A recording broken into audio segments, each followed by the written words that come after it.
When people think of Disney, they think of childhood magic, Mickey Mouse, princesses, theme parks, but behind the castles and fireworks is a much darker story, a history that's soaked in racism, stereotypes, and cultural erasure. Disney didn't just reflect the racist attitudes of America, it actually helped shape them. And in today's deep dive, we're breaking down the racist history of Disney, from Walt himself to the films, to the theme parks, and even how the company tries to clean it all up today. To kick off this deep dive, I think it's fair that we start right at the top, at the foundation, and that's Walt Disney himself. He wasn't a hood-wearing Klansman, but he built a studio culture that was overwhelmingly white and male. Black animators and women were kept out of creative positions for decades, and Disney's personal reputation has long been tied to racist and anti-Semitic views, even if the company tries to downplay it.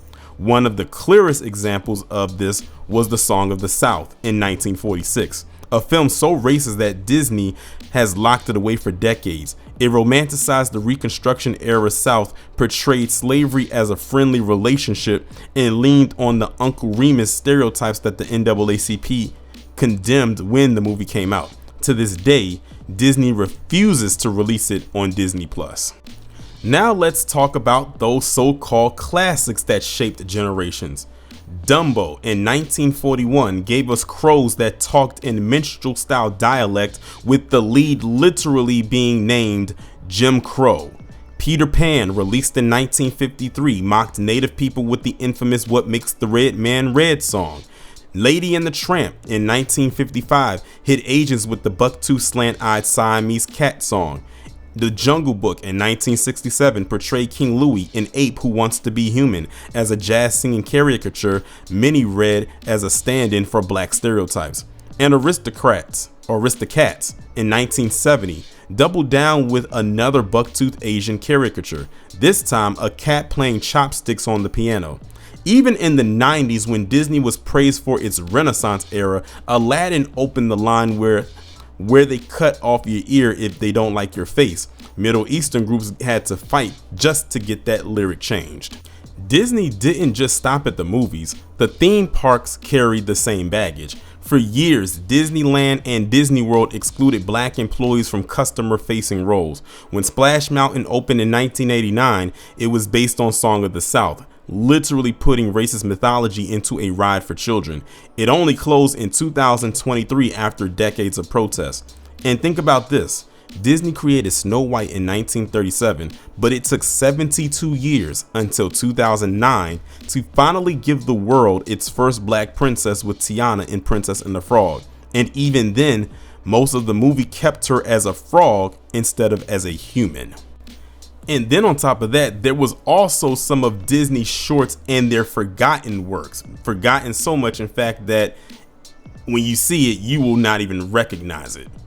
Some examples would be Mickey Mouse in blackface in the Opry House in 1929 and Mickey's Melodrama in 1933. Fantasia, which came out in 1940, which originally featured Sunflower, a black centaur servant fanning and grooming white centaurs, later was quietly removed. And Donald Duck propaganda shorts during World War II that portrayed Japanese and black people with racist caricatures. This was far from accidental. This was most definitely a pattern. And speaking of patterns, they just continue to persist. They constantly kept repeating, such as minorities cast as sidekicks or comic reliefs instead of heroes. You have villains coded as darker skin, accented, or foreign, such as Jafar in Aladdin or the Dr. Facilier in Princess and the Frog. And I guess you could throw Scar in there from The Lion King, because again, they were all villains, but they had them made as darker tone characters. Hell, stories like Pocahontas that centered white saviors while erasing native voices. Disney wasn't just recycling stereotypes, they were teaching kids how to see race and culture wrapped in catchy songs and pretty animation. Fast forward to today, Disney wants to brand itself as inclusive and progressive. On Disney Plus, many older films now carry disclaimers. These stereotypes were wrong then and they are wrong now. They're diversifying their princess lineup, such as having Moana, Tiana, Raya, and Mirabelle. They shut down Splash Mountain, but here's the catch. This is less about accountability and more about protecting the brand. They refuse to release Song of the South not because they regret it, but because they don't want the bad PR. They acknowledge the racism with vague disclaimers, but stop short of directly owning the harm that was already committed. Disney's racism isn't just about offensive characters or outdated movies. It's about cultural imperialism.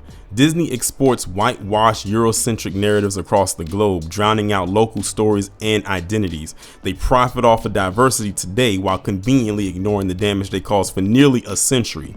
So the next time someone says it's just Disney, it's harmless fun, remember this.